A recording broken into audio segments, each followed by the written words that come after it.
الحمد لله رب العالمين،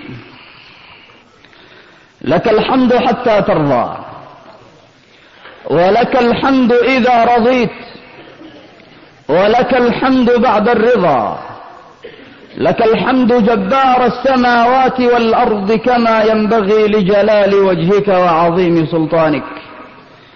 اللهم لك الحمد حمدا كثيرا طيبا مباركا فيه، ملء السماوات والأرض وملء ما شئت بينهما، أهل الثناء والمجد.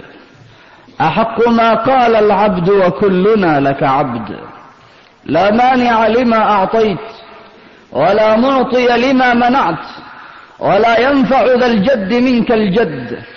وأشهد أن لا إله إلا الله وحده لا شريك له.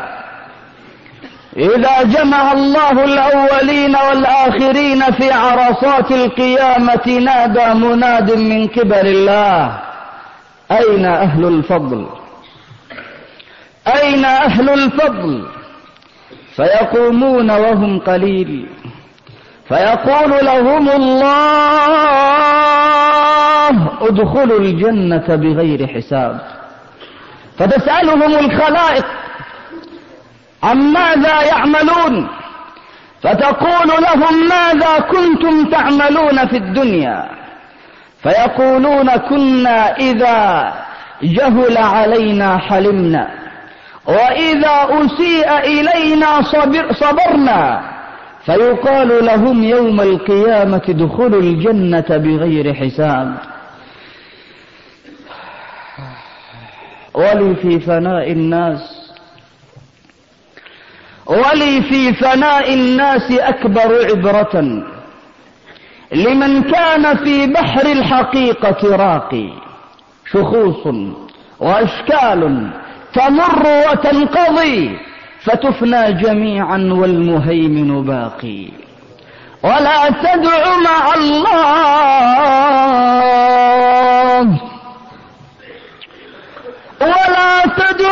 الله إلها آخر، لا إله إلا هو.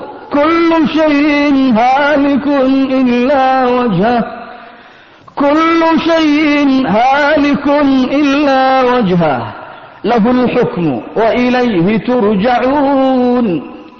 ابن آدم، إذا ضاقت عليك الدنيا فقل يا الله. ابن آدم، إذا مرضت فقل يا الله.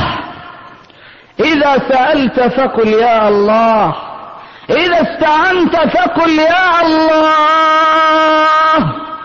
إذا توكلت فقل يا الله. إذا نمت على فراش المرض فقل يا الله. إذا دخل عليك ملك الموت فقل يا الله يا الله يا الله. وأشهد أن سيدنا وحبيبنا وعظيمنا وقائدنا وقدوتنا وأستاذنا ومعلمنا محمد رسول الله. إذا سألت عن صاحب الأخلاق فقل إنه محمد. إذا سألت عن صاحب الخلق العظيم فقل إنه محمد. إذا سألت عن صاحب القلب الرحيم فقل إنه محمد. إذا سألت عن التقى والهدى والعفاف فقل إنه محمد. روحي روحي بحبك في الضياء تهيم، والقلب مني في هواك عظيم، والقلب والشوق مني في هواك عظيم، والقلب مسرور بذكر محمد، في ذكره نور وفيه نعيم. أما بعد، فإن أصدق الحديث كلام الله، وخير الهدى هدى محمد، وشر الأمور محدثاتها، وكل محدثة بدعة، وكل بدعة ضلالة، وكل ضلالة في النار. يا أيها الذين آمنوا اتقوا الله، اتقوا الله، ولتنظر نفس ما قدمت لغد، واتقوا الله إن الله خبير بما تعملون. يا أيها الذين آمنوا اتقوا الله حق تقاته ولا تموتن إلا وأنتم مسلمون. اللهم تقبل صيامنا وقيامنا وركوعنا وسجودنا، وجعلنا لك شاكرين، لك ذاكرين، لك أوابين، لك منيبين برحمتك يا أرحم الراحمين. اللهم إنك عفو كريم تحب العفو فاعف عنا. اللهم إنك عفو كريم تحب العفو فاعف عنا. اللهم يا حي يا قيوم برحمتك نستغيث ومن عذابك نستجير، برحمتك نستغيث ومن عذابك نستجير. اللهم ارحمنا فإنك بنا راحم، اللهم ارحمنا فإنك بنا راحم، ولا تعذبنا فإنك علينا قادر، ولا تعذبنا فإنك علينا قادر برحمتك يا أكرم الأكرمين. اللهم انصر الإسلام والمسلمين وأعز الإسلام والمسلمين. اللهم انصر من نصر الدين واخذل من خذل المسلمين. اللهم انصر المجاهدين على أرض فلسطين. اللهم انصر المجاهدين في كل مكان يا أرحم الراحمين.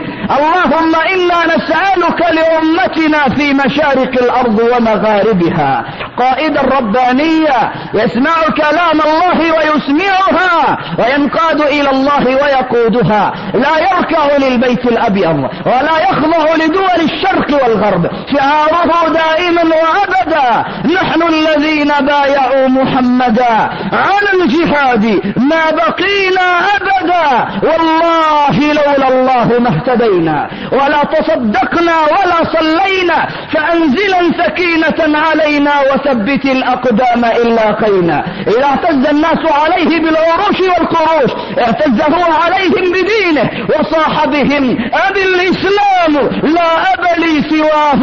إذا افتخروا بقيس أو تميم إذا توعدوه وهددوه بالقتل والتعذيب والتنكيل صاح بهم ولست أبالي. حين أقتل مسلما على أي ذنب كان في الله مصرعي، وذلك في ذات الإله وإن يشاء يبارك على أجزاء شلو ممزق. آمين اللهم آمين.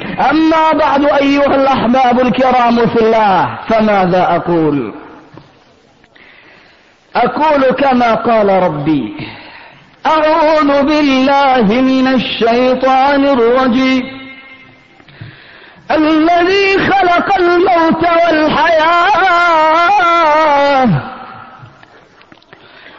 الذي خلق الموت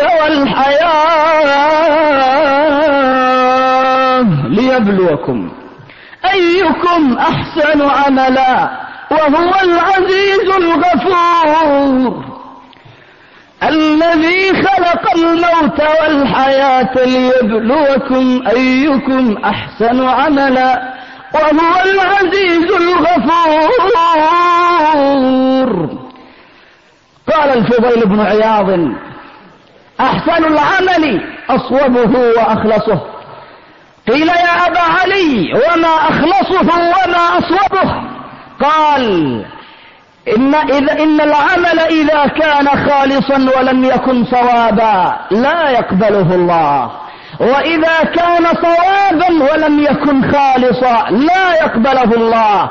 ثم قرأ قول الله: فمن كان يرجو لقاء ربه فليعمل عملا صالحا ولا يشرك بعبادة ربه أحدا. أيها الأحباب الكرام في الله، اعلموا بأن الإخلاص أمر عظيم وخطير في حياتك أخ الإسلام. فأي عمل لا بد حتى يكون مقبولا لا بد له من شرطين اثنين ليكون مقبولا عند من يقبل الأعمال جل جلاله.